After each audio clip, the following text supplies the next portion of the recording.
Oi, eu sou Fernanda Delgado, professora e pesquisadora da FGV Energia, e essa é a minha coluna na EPBR.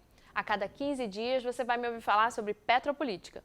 Deixe seu recado, me diz o que você quer ouvir falar sobre petropolítica. E eu vou começar hoje uma série sobre os países maiores exportadores de petróleo. E vou falar qual a influência deles na geopolítica energética e transenergética. Acho que transenergética nem é uma palavra, mas enfim. E vou começar pela Rússia, país da vodka e de Dostoiévski, meu romancista favorito. Deixa seu recado aqui, me diz o que você quer ouvir e qual país especificamente te interessa. A indústria petrolífera da antiga União Soviética ela era estruturada de uma forma horizontal e organizada por setores, e cada setor tinha um ministério para cada segmento. A abertura do mercado no final dos anos 80 estimulou a entrada de empresas ocidentais, a formação de joint ventures, o que trouxe tecnologia e a melhora do desempenho da indústria de óleo e gás nacional. A desintegração do Estado soviético incrementou muito o setor de óleo e gás e ele foi parcialmente privatizado e foi influenciado pelo modelo ocidental, que foi reorganizado de uma forma vertical, como a gente entende ele hoje aqui no Ocidente, ou seja, ele foi reorganizado como EIP, refino e comercialização em uma só estrutura. E hoje as empresas russas são assim, como a Lukoil, a Yukos e a TNK. Mas essas mudanças, elas significaram, na verdade, a abdicação do Estado russo de uma parte do controle dessas empresas, né? E a visão política com a ascensão do Vladimir Putin no início dos anos 2000 foi a retomada do controle do Estado para esses recursos energéticos, com o predomínio de companhias russas, né, companhias de predomínio estatal na produção nacional. Atualmente, o setor petrolífero ele é concentrado em poucas firmas, são 5 firmas, na verdade, que detêm 80% da produção nacional, e o gás e a produção de gás russa hoje ela é totalmente dominada pela Gazprom, que tem aí 2/3 da produção russa hoje. Tanto os setores de produção quanto distribuição, gasodutos e oleodutos, são totalmente controlados pelo Estado, e eles ficam e são distribuídos, né, as atribuições de regulação, fiscalização, ficam distribuídos entre o Ministério de Meio Ambiente, né, com responsabilidade de emitir licenças e fiscalizar o compliance da indústria, e o Ministério de Minas e Energia deles, que tem a atribuição de formular e executar as políticas energéticas. O tamanho da dependência do Estado russo, vocês podem imaginar, a dependência do Estado aos recursos naturais é da ordem de 60% do PIB, e 66% das exportações do Estado dependem dos recursos naturais, sendo que a atividade de petróleo e gás especificamente representa 36% das receitas e do orçamento federal, isso números de 2018. Isso leva a um debate sobre a diversificação da indústria russa e o distanciamento da questão dos hidrocarbonetos nessa economia. Embora a economia, eles tenham criado um colchão de riqueza no país, né? E esse colchão de riquezas, ele tenha adiado reformas econômicas, jurídicas, enfim, reformas governamentais que esse país podia ter feito em direção à diversificação industrial. Hoje esse debate na Rússia, ele transcende as questões econômicas, né, e ele transborda para questões ambientais e questões climáticas também, já que a Rússia é o 4º maior emissor de gases de efeito estufa. E a Gazprom é a terceira maior emissora, foi a terceira maior emissora entre os anos de 95 e 2015, ficando atrás da Saudi Aramco e da indústria de carvão da China. Embora o país seja signatário do Acordo de Paris, as políticas de transição energética russa elas são consideradas muito inadequadas, né? Elas não têm a contribuição nacionalmente determinada, é baseada no nível de emissões dos anos 90, e os compromissos verdes assumidos pelos princípios estatais, eles são tímidos e carecem ainda de muitos investimentos em energias alternativas. As reservas do país hoje de petróleo somam 80 bilhões de barris, né? Para vocês terem uma ideia, a reserva brasileira hoje é da ordem de 11 bilhões de barris. E a produção russa, com cota, dentro da cota da OPEP, a produção russa hoje é de 11 milhões de barris por dia. Para vocês terem um comparativo, a produção brasileira hoje é de 3 milhões de barris por dia. Há uma perspectiva de produção que hoje, embora ela seja muito concentrada na região da Sibéria e dos Urais, essa produção cresça em direção a Campos do Leste e a Campos do Ártico. Dessa produção de 11 milhões de barris por dia, o país exporta 5 milhões de barris por dia.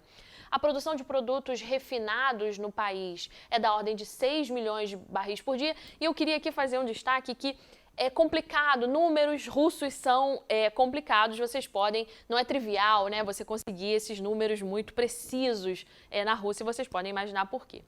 O parque de refino russo é composto por 30 unidades, sendo que 9 são operadas pela Rosneft, 4 são operadas pela Lukoil. A Rússia possui a maior reserva de gás natural do mundo, com 1,7 trilhão de pés cúbicos, o que significa 1/4 das reservas provadas do mundo. As reservas russas se concentram ao oeste da Sibéria e 1/3 delas estão em campos em produção da Gazprom. E só a Gazprom, ela produz 16% de todas as reservas de gás do mundo e 70% das reservas de gás da Rússia. Para vocês terem uma ideia da dimensão e do poder de influência da Gazprom dentro da economia russa. Falando sobre o mercado de energia de uma forma geral, é importante comentar que tem uma interdependência muito grande entre Rússia e Europa, né? Do lado, a Europa depende da Rússia como uma fonte de abastecimento de óleo e gás, e a Rússia depende da Europa como um comprador desse óleo e gás, né? Em 2018, para vocês terem uma dimensão, 60% do petróleo bruto russo ele foi destinado a países europeus da OCDE, em especial Alemanha, Holanda, Polônia e Bielorrússia. Nesse mesmo ano, dados de 2018, 75% das exportações russas de gás foram para esses mesmos países, né? Por meio de 3 gasodutos que são os mais importantes, né? Um que passa pela Bielorrússia e pela Polônia, um que vai via Báltico e um que passa pela Ucrânia. Mas a relação Europa e Rússia ela é mais complexa do que uma relação de interdependência energética, né? Ela transborda esse aspecto de uma dependência econômica e ela transborda esse aspecto liberal de interdependência econômica e ela alcança aí contornos geopolíticos que consideram as questões de poder e geografia para garantir essa segurança energética. E o espaço dessa relação, ele está relacionado à Ucrânia, que desde a incorporação da Crimeia em 2014 é uma zona de conflito no leste ucraniano. Isso reverberou em sanções à Rússia, sanções econômicas à Rússia, como a remoção de investimentos, em especial investimentos ao setor de energia, as 5 maiores empresas de energia que não podem receber investimentos privados externos de companhias americanas. É bom comentar que o Estado russo ele é duramente criticado pelo Ocidente por conduzir essas suas políticas de forma autoritária, né? A exemplo de episódios de cerceamento de liberdade de expressão, ao próprio cerceamento do gás natural à Ucrânia e as questões de liberdade de imprensa, perseguição de opositores políticos. E essas características antidemocráticas russas fizeram com que o mercado europeu, com que o mercado europeu esteja sempre em busca de alternativas de suprimento de gás. Então, o mercado europeu compra gás GNL do Catar, compra GNL dos Estados Unidos, tentando contornar qualquer medida russa que abalem a segurança do seu abastecimento de energia e a segurança dos seus contratos.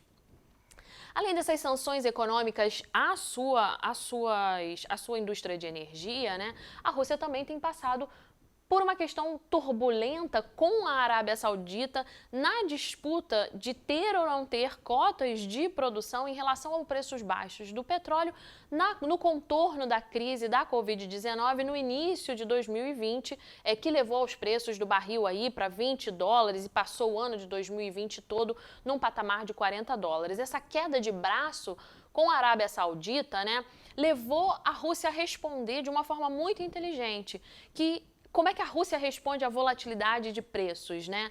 Ela ajusta os impostos que são cobrados das suas empresas de petróleo. E segundo, né, ela tem uma regra fiscal que ela utiliza um preço de petróleo, ela faz o orçamento do Estado com um preço de petróleo a $40 o barril. Desse modo, quando o preço do petróleo ele está superior a $40 o barril, esse excedente é depositado num fundo de riqueza para quando o Estado tem períodos de orçamento baixo. Dessa forma, né, como eu já mencionei, ela é capaz de assegurar a volatilidade desses preços. Para vocês terem uma ideia, esse fundo de riqueza, em março de 2020, ele acumulava $150 bilhões. Tanto o break-even, né, do barril russo, em torno de $57, quanto as reservas desse fundo de riqueza, eles permitem que a Rússia possa suportar um período aí substancial de preços deprimidos de petróleo, como também esse mecanismo russo de reduzir os impostos das empresas de petróleo quando em épocas como agora, uma época pandêmica. Inclusive, é o que rendeu aí a Rússia a margem de manobra durante esse período de corte de produção. Como eu falei, desde 2016, a Rússia integra esse grupo da OPEP+, que são os países do cartel da OPEP, mais a Rússia e mais uma série de outros países, que visam estabelecer e obedecer regras de corte de produção para influenciar o preço no mercado internacional.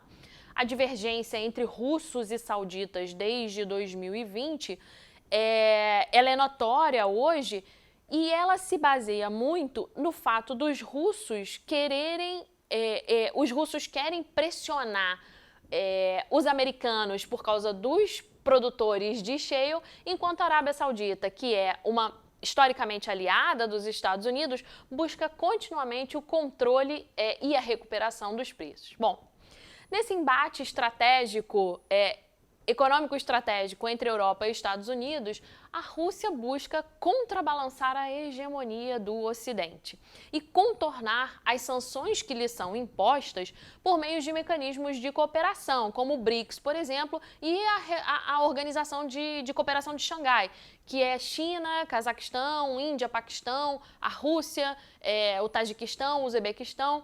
Então, ela faz um triângulo com esses organismos e também forma um triângulo de poder com Índia, com China e a Rússia, que desde da década de 90 tentam, com essa multipolaridade, contrapor a unipolaridade dos Estados Unidos. Então, a Índia se tornou para a Rússia um parceiro muito importante em termos da indústria de defesa e da cooperação científica, e a China é um parceiro muito grande econômico para a Rússia atualmente.